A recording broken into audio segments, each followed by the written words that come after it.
আমরা তো জাতীয় ঐক্যের কোনো বহিঃপ্রকাশ দেখাতে পারলাম না। ভুল তো মানুষ করেই, নিশ্চয়ই এখানে ডকুমেন্টারিতে অনেক ভুল আছে। প্রথম ভুল আমি দেখেছি, সেখানে তো আবু সাঈদের ছবিই নাই।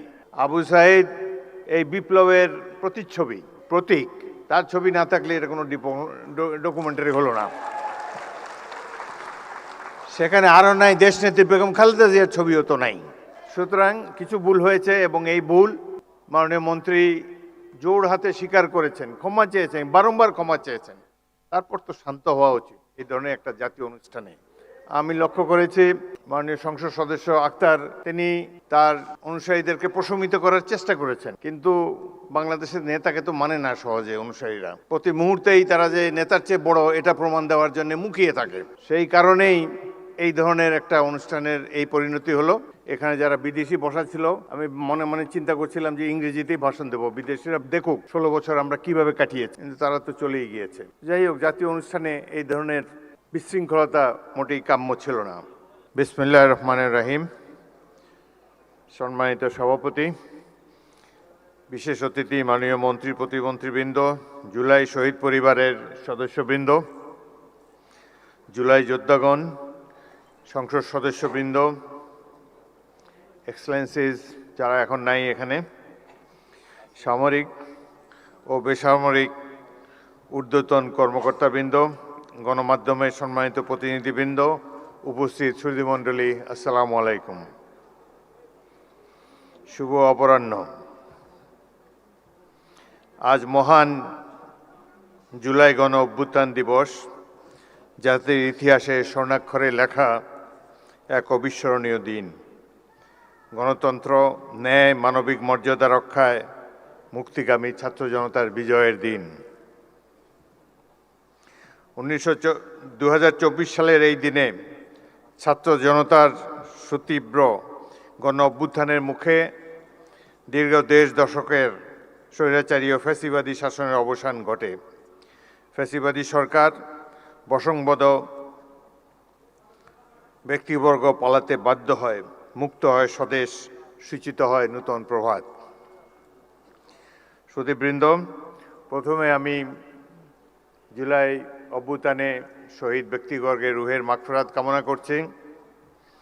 গভীর শ্রদ্ধার সাথে স্মরণ করি আবু সাঈদ, মুগ্ধ, ওয়াসিম, ইয়ামিন, ফারহান, নাফিজ, সজল, রাব্বি, মিরাজ, এনাম, তাইম, নাইমা, ছোট্ট শিশু রিয়া গোপ ও আহাদ সহ জুলাই অভ্যুত্থানে উৎসর্গকারী হাজারো বীর শহীদকে। তাদের আত্মদান ও দেশপ্রেম জাতিকে চিরকাল অনুপ্রাণিত করবে।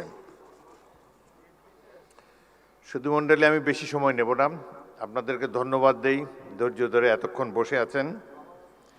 প্রকৃতপক্ষে বক্তৃতা দেওয়ার মানসিকতা হারিয়ে ফেলেছি। আজ এই অনুষ্ঠানটি একটি জাতীয় অনুষ্ঠান, সলেম অকেশন। জুলাই যোদ্ধাদেরকে শ্রদ্ধার সাথে স্মরণ করার জন্যই রাষ্ট্র এই অনুষ্ঠানের আয়োজন করেছে। কিন্তু যে দৃশ্য এখানে দেখলাম, সেটিতেই অত্যন্ত দুঃখিত এবং লজ্জিত হয়েছি, ব্যথিত হয়েছি। সকালটা ভালোই কেটেছিল, টেলিভিশনে দেখেছি জুলাই জাদুঘর উদ্বোধনী অনুষ্ঠানটি। সেখানে মাননীয় প্রধানমন্ত্রী এবং অন্যান্য দেশের বিশিষ্ট ব্যক্তিবর্গ ছিলেন। জুলাই যোদ্ধাদের একটি মিলন মেলা দেখতে পেয়েছিলাম সকালে। জাতীয় ঐক্য সহজেই প্রতিভাত হয়েছিল, কিন্তু বিকেলের এই অনুষ্ঠানটিতে যা দেখলাম এটি অভিপ্রেত ছিল না, একেবারেই অনভিপ্রেত। জাতীয় অনুষ্ঠানে আমরা তো জাতীয় ঐক্যের কোনো বহিঃপ্রকাশ দেখাতে পারলাম না। ভুল তো মানুষ করেই, নিশ্চয়ই এখানে ডকুমেন্টারিতে অনেক ভুল আছে। প্রথম ভুল আমি দেখেছি, সেখানে তো আবু সাঈদের ছবিই নাই। আবু সাঈদ এই বিপ্লবের প্রতিচ্ছবি, প্রতীক। তার ছবি না থাকলে এটা কোনো ডকুমেন্টারি হলো না। সেখানে আরও নাই দেশনেত্রী বেগম খালেদা জিয়ার ছবিও তো নাই।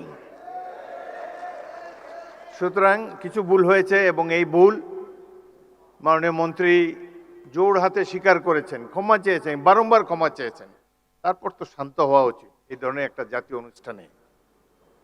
এটাকে পুষে সংসদের মতো একটা ওয়াকআউট, এটি বাঞ্ছনীয় নয়। আমি লক্ষ্য করেছি মাননীয় সংসদ সদস্য আক্তার তিনি তার অনুসারীদেরকে প্রশমিত করার চেষ্টা করেছেন, কিন্তু বাংলাদেশের নেতাকে তো মানে না সহজে অনুসারীরা। প্রতি মুহূর্তেই তারা যে নেতার চেয়ে বড় এটা প্রমাণ দেওয়ার জন্য মুখিয়ে থাকে। সেই কারণেই এই ধরনের একটা অনুষ্ঠানের এই পরিণতি হলো। এখানে যারা বিদেশি বসা ছিল, আমি মনে মনে চিন্তা করছিলাম যে ইংরেজিতেই ভাষণ দেব, বিদেশিরা দেখুক 16 বছর আমরা কিভাবে কাটিয়েছি, কিন্তু তারা তো চলেই গিয়েছে। যাই হোক, জাতীয় অনুষ্ঠানে এই ধরনের বিশৃঙ্খলতা মোটেই কাম্য ছিল না। ভাই, আমরা তো জনগণের ভোট নিয়ে এখানে এসেছি, জনগণের নির্বাচিত প্রতিনিধি আমরা, হাওয়ার থেকে উড়ে এসে বসি নাই এখানে। সুতরাং এই সরকার নির্বাচিত একটি সরকার, এটুকু শ্রদ্ধা সম্মান প্রাপ্য। ভুল তো আমরা করি, আরও হয়তো সামনে আরও ভুল করব, সেই ভুল করলে তার জন্য মাসুলও দেব, কিন্তু সবাই মিলে ভুল সংশোধন করতে চাই। সকালের অনুষ্ঠানটা একটা চমৎকার একটা অনুষ্ঠান ছিল। প্রফেসর ইউনূস নিচে বসেছিলেন, তাকে মাননীয় প্রধানমন্ত্রী ডেকে এনে সম্মান দেখিয়ে তার পাশে বসিয়েছেন, স্টেজে উঠিয়েছেন। এটাই তো আমরা কামনা করি। সবাইকে আমরা সম্মান করতে চাই, কাউকে অপমান করার চেষ্টা চাই না। এখানে বক্তব্য দেওয়ার সময় কেউ বুয়া বুয়া বলে চিৎকার করে, রাষ্ট্রীয় অনুষ্ঠানে কি এগুলো মানায়? কবে আমরা শিখব? যাই হোক, অত্যন্ত দুঃখজনক। আমি আরও বেদনার্ত হয়েছি, অভিভূত হয়েছি। মা তার অন্ধ ছেলেকে নিয়ে এখানে দাঁড়িয়েছেন।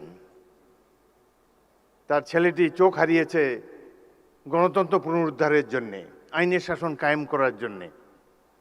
আজকে তারা আমাদের সামনে এসে দাঁড়িয়ে যদি মর্যাদাই না পান, তাদেরকে যদি আবারও ছোটোখাটো চাওয়া পাওয়ার জন্য মন্ত্রীদের দ্বারে দ্বারে ঘুরতে হয়, সেটি জাতির জন্য লজ্জা।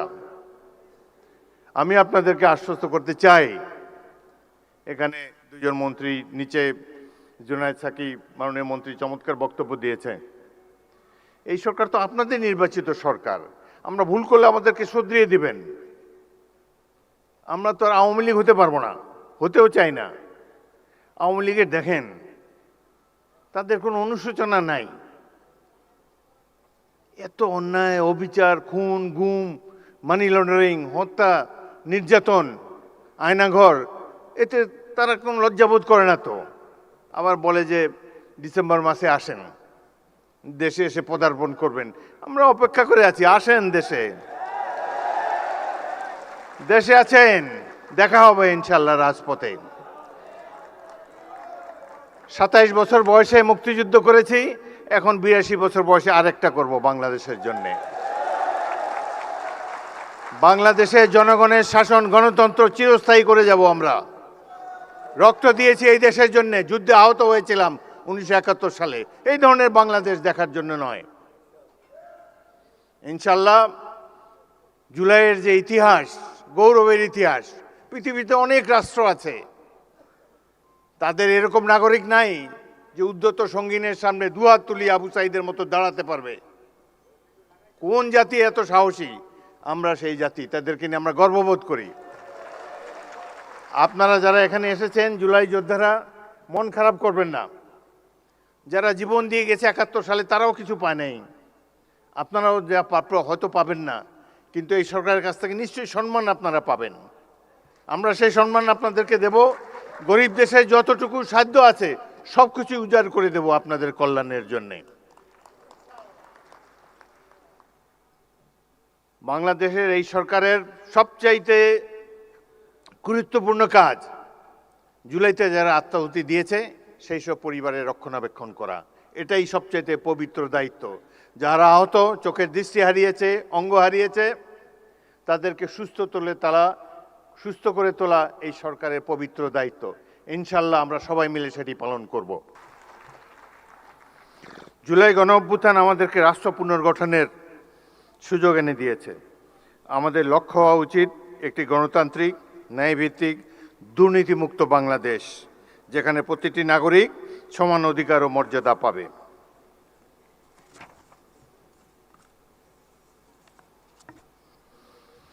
আজ আমরা একটি নূতন যাত্রার সূচনা পর্বে দাঁড়িয়ে আছি।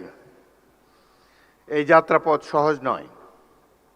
মতের ভিন্নতা থাকবে, কিন্তু জাতীয় স্বার্থ, গণতান্ত্রিক মূল্যবোধ এবং দেশের স্বাধীনতা সার্বভৌমত্বের প্রশ্নে আমাদের ঐক্য, সংযম ও প্রজ্ঞার পরিচয় দিতে হবে। আমাদের সজাগ থাকতে হবে যাতে কোনো বিভাজন, কোনো বিদ্বেষ বা কোনো সংকীর্ণ স্বার্থ যেন আমাদের জাতীয় অগ্রযাত্রাকে ব্যাহত করতে না পারে। আজকে এই দৃশ্যটি একেবারেই অনভিপ্রেত ছিল। ভুল ত্রুটি তো হবেই মানুষের, সেটি আমরা সবাই মিলে শুধরে নেব। কোনো কিছুই তো পারফেক্ট না, মানুষ তো ভুল করতেই পারে।